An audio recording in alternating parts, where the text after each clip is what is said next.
Welcome to the Bellingham-Whatcom County League of Women Voters interviews of candidates for the Charter Review Commission. The League is a nonpartisan organization. We never support or oppose a party or a candidate. My name is Jan Cottrell, and my guest is Garrett O'Brien, who is running for the Charter Review Commission and from District 2. We are asking all of the candidates for this office the same 3 questions. Each candidate has 2 minutes to answer each question, and the answers are timed. This video of candidate O'Brien's responses will remain on our league website until after the elections on November 5th, 2024. So, candidate O'Brien, thank you very much for agreeing to this interview and for seeking to serve in public office. Our first question is, what should voters know about you that differentiates you from the other charter review candidates in your district? I'm starting the timer now. Well, first, I'd just like your viewers to know that I just recently had an ACL reconstruction surgery, so I don't imagine many of my other people running for this district are laying in bed right now. So if it looks like I'm laying in bed, I am. I apologize for that. My surgery was last Wednesday, and I'm recovering. So thanks for having me. My background, I run a small real estate development company. I build probably 3 to 10 homes a year, and I focus on my own developments. So I do the projects from land acquisition all the way through to final construction, sales, and leasing.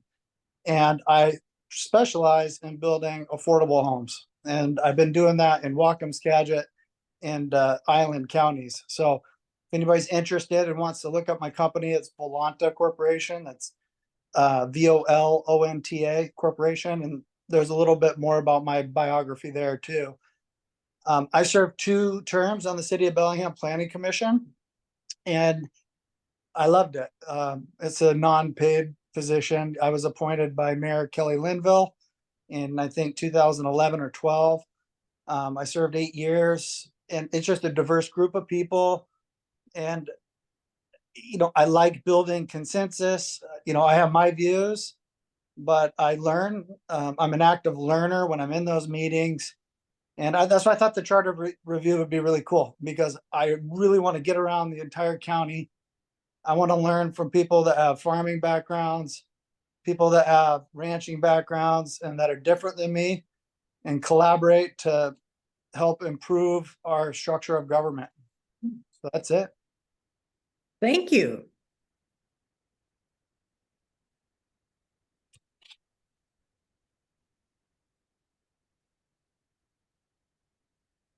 Here is your second question.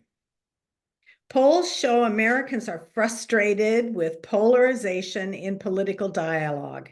Tell us about an experience in which you worked effectively with someone with a different approach, different values, or different goals.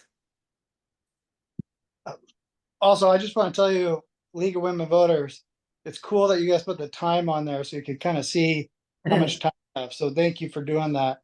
Well, I do that every day, right? So I have a company where I work with people that are, we're digging ditches, to professional engineers and architects, to financiers, banks.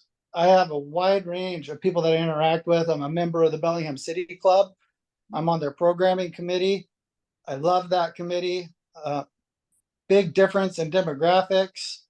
I've also run for public office, and I ran as an independent. In 2019, I ran for Bellingham mayor as an independent candidate. So I didn't seek endorsements from like the League of Women Voters. I said I ran nonpartisan, and I didn't win, but I knocked on thousands of doors. I talked to a ton of different people. I made contacts on both sides of the political spectrum. And that was in 2016. And since then, I feel like the polarization nationally has not improved. I think it's gotten worse. And it will come back, but it's going to take individuals like you and I and the rest of us to bring it back. And that's where we need to hold interviews like this and talk to each other. And we need to do nonpartisan work like the charter review. That's a year of your life. You're not getting paid anything for it. And I don't care. I want to talk to people. We're all neighbors. I said this yesterday, you know, if we had an earthquake or a flood, I'm going to run into your house and help you. And I don't care if you're a Republican or Democrat. So we need to be neighbors first. Excellent. Very good.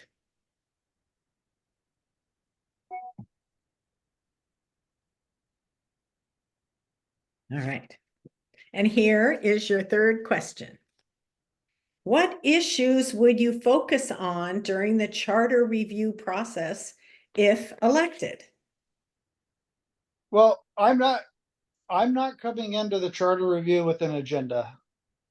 I'm running as what I believe is a strength that I have is an ability to listen, build consensus, and be a good decision maker. And I seek feedback from people who are experts and people that know more than me.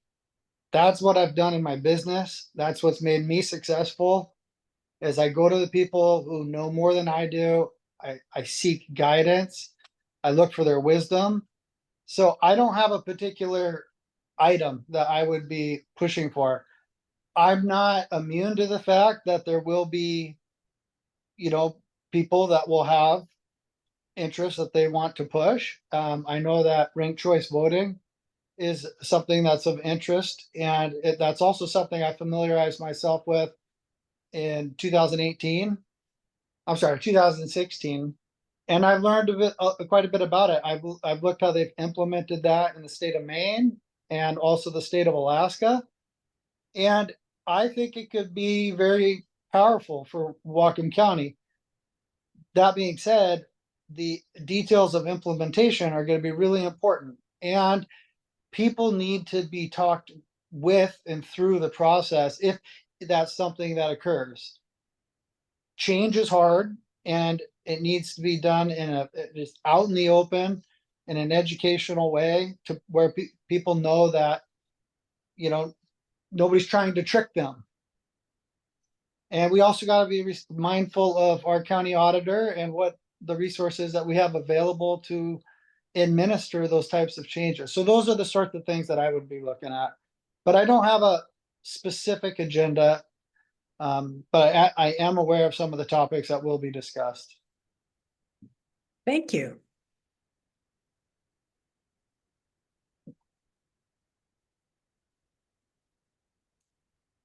So in conclusion, once again, thank you for giving the public the insight into your views and values. And for our viewers, please don't forget to vote by November 5th. Ballots sent by mail must be postmarked by that date. Ballots placed in drop boxes must be submitted by 8:00 p.m. that day. For more information, please see votewa.gov.